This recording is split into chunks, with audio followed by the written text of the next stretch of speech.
আসসালামু আলাইকুম। Trading with Ashikul চ্যানেলে আপনাদের সবাইকে স্বাগতম। আশা করি আপনারা সবাই ভালো আছেন। আমরা আজকের ভিডিওতে বেশ কিছু শেয়ার নিয়ে আলোচনা করব। বাট শেয়ারগুলোর আগে চলেন দেখি আমাদের মার্কেটের কি অবস্থা। বাট তার আগে আমি আরেকটু জিনিস শেয়ার করে নিই। এই ভিডিওটা শিক্ষামূলক এবং এটি কোনো ধরনের বাই সেল ডিসিশন নয় বা সাজেশন নয়। আপনারা জেনে বুঝে শেয়ার মার্কেটে বিনিয়োগ করবেন। আমাদের ইন্ডেক্স আজকে 10 পয়েন্টের মতো বৃদ্ধি পেয়েছে। প্রথমে অনেকটা বৃদ্ধি পেয়েছিল সকাল 11টা পর্যন্ত। দেখেন, সকাল 11টা পর্যন্ত মার্কেট বাড়তেছে, এরপরে আস্তে আস্তে আস্তে আস্তে কমতেছে, যেটা বিগত প্রায় 1 মাসের সিমিলার সিনারিও আমরা মার্কেটে দেখতে পাচ্ছি। লেনদেনের পরিমাণ যদিও গত দিনের চেয়ে বেড়েছে, 675 কোটির জায়গায় 841 কোটি টাকা লেনদেন হয়েছে। আহ, অনেকগুলো শেয়ার কমেছে, কিন্তু 131টার মতো কমেছে, 194টা বেড়েছে। সো এগুলো ফ্যাক্ট না, ফ্যাক্ট হচ্ছে যে আমরা আমাদের ইন্ডেক্সের চার্টটা যদি দেখি,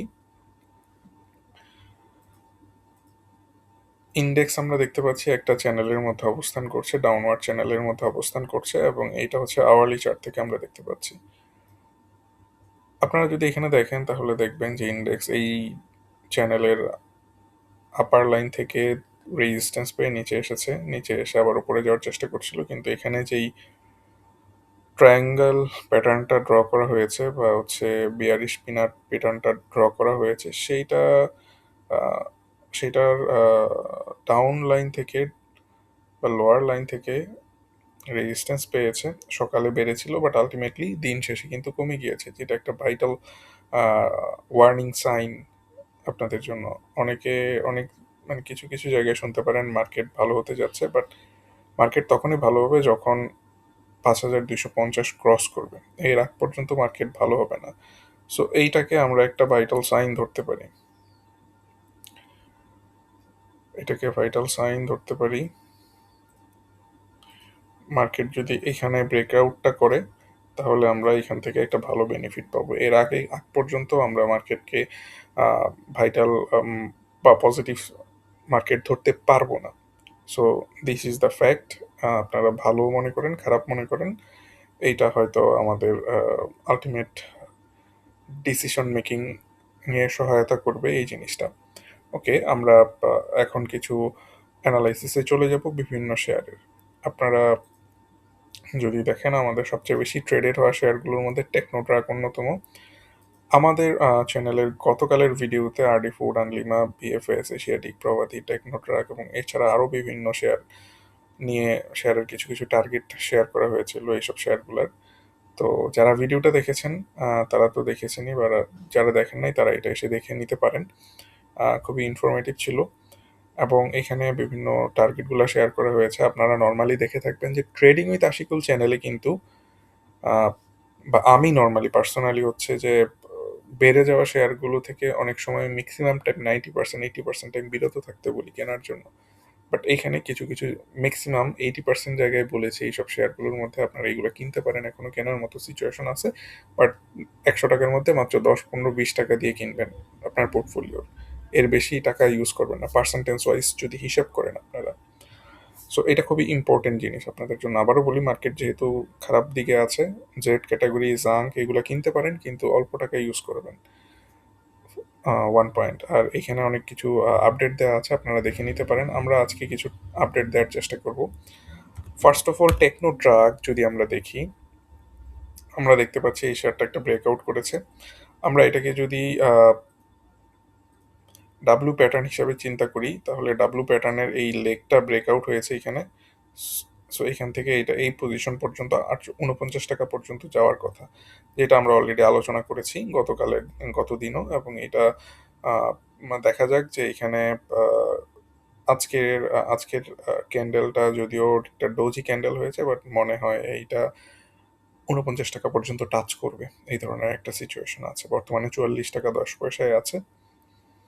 আপনাদের যাদের আছে তারা দেখতে পারেন, কারণ এটা একটা ডাউন ট্রেন্ড লাইনও ব্রেকআউট করেছে। ব্রেকআউট করার পরে খুব সুন্দরভাবে এখানে রিটেস্ট করেছে, রিটেস্ট করে উপরের দিকে যাচ্ছে। একবারে যাওয়ার কথা, কিন্তু যদি না যায় তারপর আমি বলবো যে এটা কিছুদিন ধরে রাখলে হয়তো 49 টাকা পর্যন্ত চলে যাবে। এটা আপনাদের চয়েস, আপনারা এটা কী করবেন, কিভাবে ট্রেড করবেন। সো টেকনোট্রাক নিয়ে বললাম। এখন আমরা যদি আরডি ফুডে আসি, আরডি ফুড সম্পর্কেও গতদিন বলেছিলাম। যে আমাদের এই শেয়ারটা বেশ ভালো এবং এটা বেশ উপরের দিকে চলে যেতে পারে। তার আগে একটু জিনিস শেয়ার করি যে আমাদের একটা টেকনিক্যাল অ্যানালাইসিস কোর্স শুরু হচ্ছে 5 জুন থেকে। আপনারা চাইলে এটাতে এনরোল করতে পারেন। ল্যাপটপ বা ডেস্কটপ থাকতে হবে, এটাই হচ্ছে প্রিরিকুইজিট। এগুলোতে রেকর্ডেড ক্লাস থাকবে, কেউ যদি মিস করেন রেকর্ডিং দেখে নিতে পারবেন। আহ, এটা হোয়াটসঅ্যাপ নাম্বার হচ্ছে 6143311802 আমাদের এই আরডি ফুড শেয়ারটা প্রায় 36 টাকা পর্যন্ত চলে যাবে, এটা বোঝা যাচ্ছে।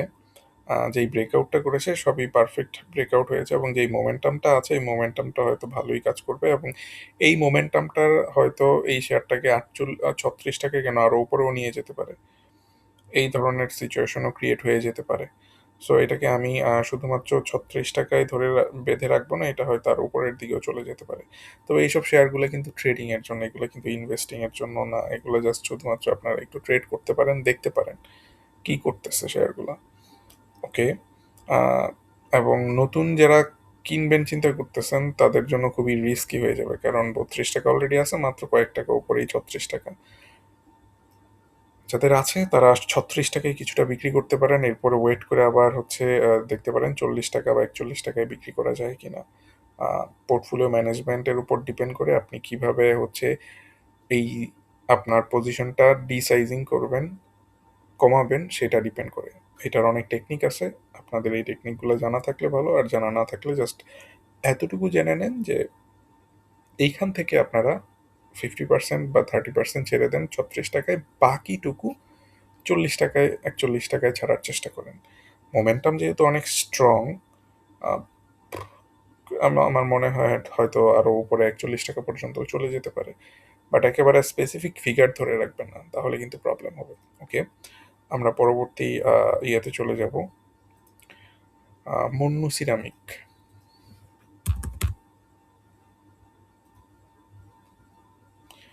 মুন্নু সিরামিকটাও খুবই খুবই নাইসলি আপনার হচ্ছে এখানে ডাউন ট্রেন্ড ব্রেকআউট করেছে, ব্রেকআউট করে দেখেন ওপরে গিয়ে আবার নিচে এসেছে।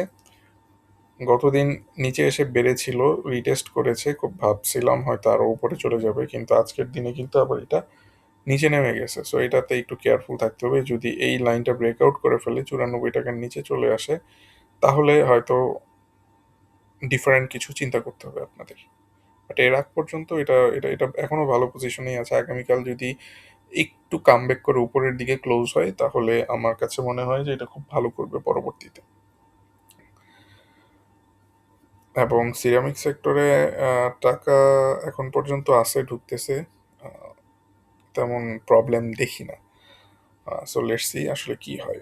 এরপরে হচ্ছে যদি নাভানা ফার্মা দেখেন, নাভানা ফার্মা নিয়ে একটা ইন্টারেস্টিং টপিক শেয়ার করি। আপনারা ট্রেডিং উইথ আশিকুল চ্যানেলে দেখবেন 8ই এপ্রিল হচ্ছে নাভানা ফার্মার শেয়ারটা সম্পর্কে জানানো ছিল 58 টাকা 20 পয়সায়। টার্গেট ওয়ান ছিল হচ্ছে 65 টাকা, খুবই কম। ফার্স্ট টার্গেটটা ছিল খুবই কম। সো এটাতে হচ্ছে 58 টাকা থেকে আপনার মোটামুটি এখন প্রায় 12%-এর মতো প্রফিট হয়ে গিয়েছে। বাট এটার যেই সিচুয়েশন, এই সিচুয়েশনটা সেকেন্ড টার্গেটটা আরও অনেক বড় হতে যাচ্ছে। আহ, অনেক বড় একটা কনসলিডেশন হয়েছে, এই কনসলিডেশনটা যদি ব্রেকআউট করে এই জায়গাতে, এখানে খুব নাইস একটা কনসলিডেশন হয়েছে, এইটা যদি ব্রেকআউট করে তাহলে হয়তো 83 টাকা প্লাস চলে যাবে। আহ, সবচেয়ে বড় রেজিস্ট্যান্স আছে হচ্ছে 96 টাকার ঘরে, 96 থেকে 100 টাকার মধ্যে এই শেয়ারটাকে আমি দেখতে পাচ্ছি হয়তো বিগত আগামী কয়েকদিনের মধ্যে। বাট এটার জন্য হচ্ছে এই ফলো থ্রুটা দরকার এখন, যে এই 66 টাকায় আছে এটা থেকে এটাকে আরও বাড়তে হবে। এবং আহ, বিভিন্ন অ্যানালাইসিস করে দেখেছি যে এই জায়গাটা হয়তো খুব তাড়াতাড়ি পার হয়ে 83 টাকার দিকে চলে যাবে। সো এটা একটা ভাইটাল সাইন এই শেয়ারটার জন্য আগামী কয়েকটা দিন, যে এটা কিভাবে হচ্ছে উপরের মুভমেন্টটা দেয়। মুভমেন্টটা যদি ভালো দিতে না পারে তাহলে কিন্তু প্রবলেম। যদি সে মুখ থুবড়ে পড়ে নিচে চলে আসে, হইতেই পারে, কারণ আমরা তো আর গণক না যে যেটা বলবো সেটাই হবে। আর এটা একমাত্র আল্লাহর হাতে সমর্পিত যে আসলে কি করবে বা ভবিষ্যৎটা কি হবে। তাহলে কিন্তু প্রবলেম, আর যদি এখান থেকে কন্টিনিউয়াসলি চলে যায় উপরের দিকে তাহলে খুবই ভালো সিচুয়েশন হবে।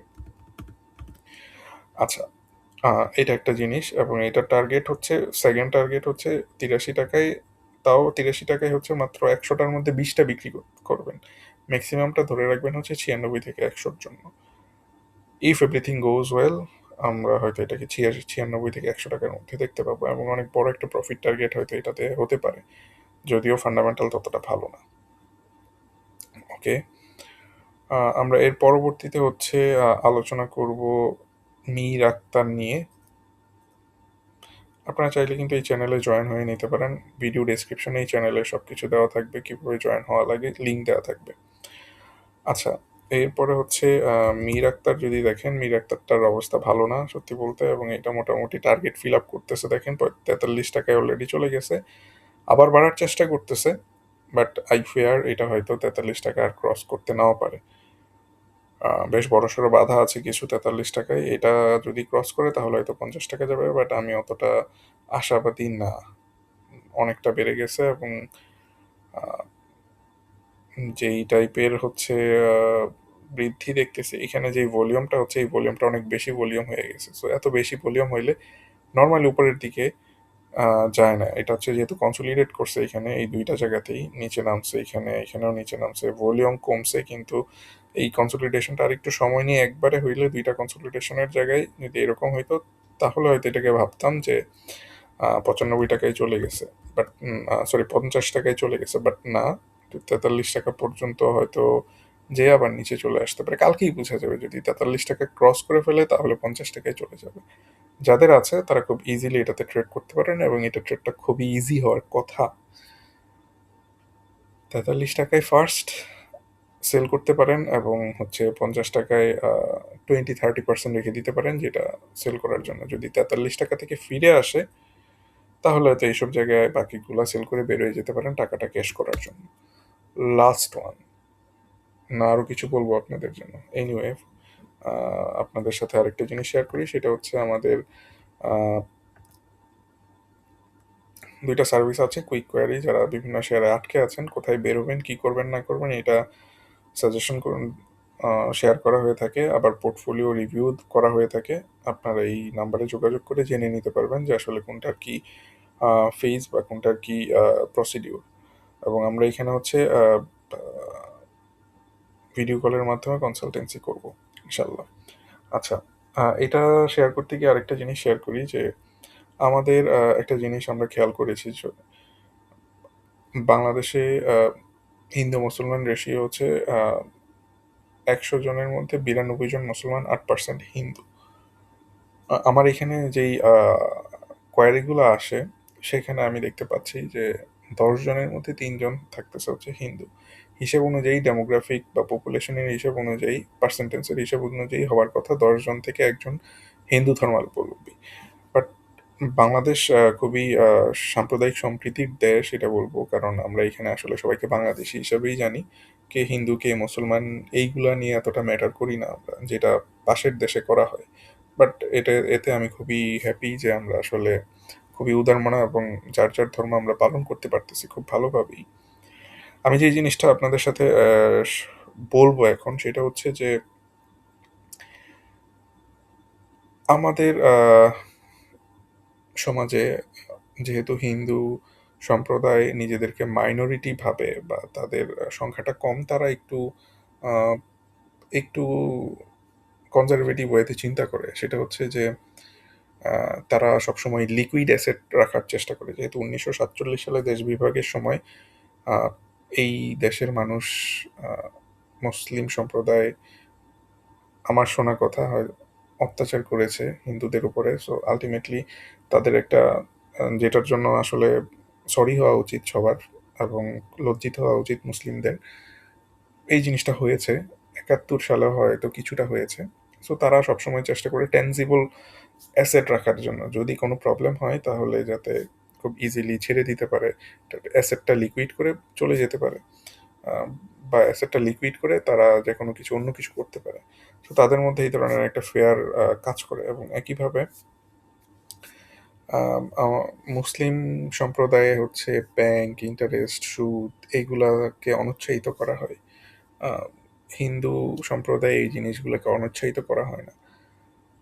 এবং এইসব কারণে খুব সম্ভবত আ হিন্দু সম্প্রদায়ের মধ্যে, হিন্দু ধর্মাবলম্বী ভাইদের মধ্যে আ লার্নিং এর একটা খুব নেশা আছে এবং তারা এই জিনিসটা থেকে খুবই ইন্টারেস্টেড এবং এই জিনিসটা থেকে টাকা বের করতে চায়। এই কারণেই আমি দেখি যে আমাদের এখানে যে কোয়েরি গুলো হয় মেক্সিমাম আ মানে 30% হচ্ছে আ হিন্দু ধর্মাবলম্বী ভাইয়েরা করে থাকে। এটার কারণ আমি দেখতে চাচ্ছিলাম, আসলে খুঁজতে চাচ্ছিলাম। এখন এর যুগ, খুব ইজিলি আমার মনের যে কোয়েশ্চেন গুলা থাকে আমি জিজ্ঞেস করতে পারি। আমি এগুলা নিয়ে আলোচনা করতে পারি ডিটেইল। যেহেতু পেইড এআই আছে, সো আমি এগুলা নিয়ে আলোচনা করে মোটামুটি এই জিনিসটাই পাইছি। এবং এটা খুবই ইন্টারেস্টিং লাগছে আমার কাছে এবং আমি এই কারণে আপনাদের সাথে শেয়ার করলাম। আমার কাছে মনে হয়েছে যে মুসলিমদের এই ব্যাপারে আরো সচেতন হওয়া উচিত। এটা কোনো ধর্মের হিসাব না, এটা হচ্ছে পার্টিকুলার হিসাব। মানে নিজস্ব ফাইন্যান্সিয়াল ফ্রিডমের হিসাব। আপনার উচিত আপনার পুঁজিকে সেফটি সিকিউরিটি দেওয়া। আ এবং আপনার এইসব লার্নিং এর ব্যাপারে, ফাইন্যান্সিয়াল জিনিসপত্র লার্নিং এর ব্যাপারে আপনার সময় ব্যয় করা উচিত। এবং আপনার উচিত যে এইসব জিনিসগুলা নিয়ে আরো আ মনোযোগী হওয়া। যেটা আপনাকে ফাইন্যান্সিয়াল ফ্রিডম দিবে একটা সময়। অনেক ঝামেলার কথা বলছি। বাট আমি এই জিনিসটা জাস্ট হচ্ছে অবজার্ভ করছি। আমার অবজারভেশন পাওয়ার আলহামদুলিল্লাহ ভালো। এই কারণে আমি দেখা গেছে যে এই জিনিসগুলো যখন আসে, আমি এই জিনিসগুলো পিক করতে পারি এবং এখন যেহেতু আমি অনেক কিছু জানি না, আমি এইসব বিষয়ের ছাত্র না, তারপরেও আমি এইসব জিনিসগুলো নিয়ে আলোচনা করার চেষ্টা করি। এর সাথে এবং আমি একটা ফিডব্যাক পেয়ে যাই তাদের কাছ থেকে। আচ্ছা, এরপরে হচ্ছে আমরা লাভেলো নিয়ে কথা বলব। লাভেলো শেয়ারটা ফিডিং হচ্ছে। লাভেলো শেয়ারটা ফিডিং হচ্ছে। এইখানে সবাই সব ছেড়ে দিতেছে। এখানে অনেক বড় একটা পার্টি আছে, তারা সব ছাড়তেছে এবং অন্য জায়গায় যাচ্ছে। এটা মাথায় রাখেন, সব ছাড়তেছে, অন্য জায়গায় যাচ্ছে। এটাতে কোনোভাবেই নতুনভাবে এন্ট্রি নিয়েন না। যদি থাকে, অল্প লস হলেও এটা ছেড়ে দেওয়ার চেষ্টা করেন। অনেক, অনেক, অনেক বড় রকমের ফিডিং হচ্ছে এইখানে। বিভিন্ন ধরনের ইন্ডিকেটর, বিভিন্ন ধরনের এনালাইসিস করে দেখা হয়ে গেছে আমার অলরেডি। আমি সবকিছু আপনাদের সাথে শেয়ার করছি না, বাট আমি আপনাদের জন্য, আপনাদের ভালোর জন্য বলতেছি এখানে ফিডিং হচ্ছে। একটু সাবধান, না বেশি সাবধান থাকবেন এখানে এই লাভেলো শেয়ারটা নিয়ে। আহ, একই জায়গায় প্রাইসটা ধরে রেখে ছাড়ার চেষ্টা করতেছে, খুব সাবধানে থাকেন। এটা কোনোভাবেই একুমুলেশন না, এটা হচ্ছে ডিস্ট্রিবিউশন হচ্ছে। তো এই ছিল আজকের আলোচনা। মোটামুটি সবাই ভালো থাকেন, সুস্থ থাকেন, দোয়া রাখবেন আমার জন্য। ধন্যবাদ।